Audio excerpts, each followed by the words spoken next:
आज मैं आपसे कोई कहानी नहीं, कोई ज्ञान नहीं, बस एक सच बोलने आई हूँ। वो सच जो हम सब जानते हैं, पर अक्सर मान नहीं पाते। जब जिंदगी बहुत भारी लगती है, जब हर तरफ से सवाल ही सवाल होते हैं, तब हम भगवान से एक ही बात पूछते हैं, भगवान आप कहाँ हो? पर अगर आज थोड़ा सा रुक कर सोचे, तो शायद जवाब हमारे पास ही है। भगवान कभी हमें छोड़कर नहीं जाते, वो हमें बदलते हैं। जब सब कुछ आसान होता है, तब हमें भगवान की याद कम आती है, और जब मुश्किल आती है, तब हम कहते हैं, भगवान मुझे क्यों आजमा रहे हो?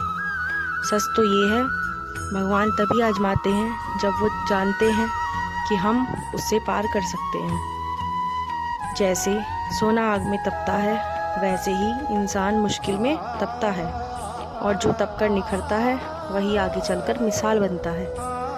कभी कभी हम प्रार्थना करते हैं, पर जवाब नहीं मिलता।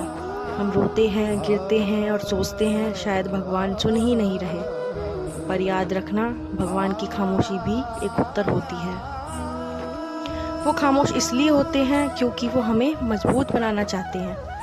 अगर वो हर दुख तुरंत हटा देते तो हम कभी चलना नहीं सीखते, और वो हर आंसू तुरंत पोंछ देते तो हम कभी संभलना नहीं सीखते। जिंदगी में एक दौर आता है जब हम पूरी तरह से टूट जाते हैं। सपने, भरोसा, लोग सब धीरे धीरे छूटने लगते हैं। पर शायद वही वक्त होता है जब भगवान हमसे सब कुछ छीनकर हमें खुद से मिलवा रहे होते हैं। जो इंसान सब कुछ खो कर भी भगवान का हाथ नहीं छोड़ता, उसे दुनिया की कोई ताकत हरा नहीं सकती। भगवान कभी देर से नहीं आते, वो बिल्कुल सही वक्त पर आते हैं।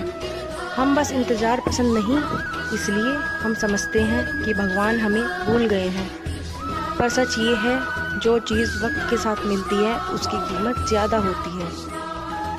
इसलिए आज अगर ज़िंदगी रुक सी गई है तो उसे अंत मत समझना।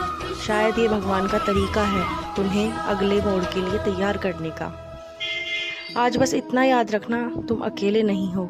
जो दर्द तुम महसूस कर रहे हो उसे भगवान भी महसूस कर रहे हैं। इसलिए प्रार्थना करते रहो, अपने कर्म करते रहो, और मन में एक ही बात बसाए रखो, भगवान मेरे साथ हैं, और जो भगवान के साथ होता है उसका कभी बुरा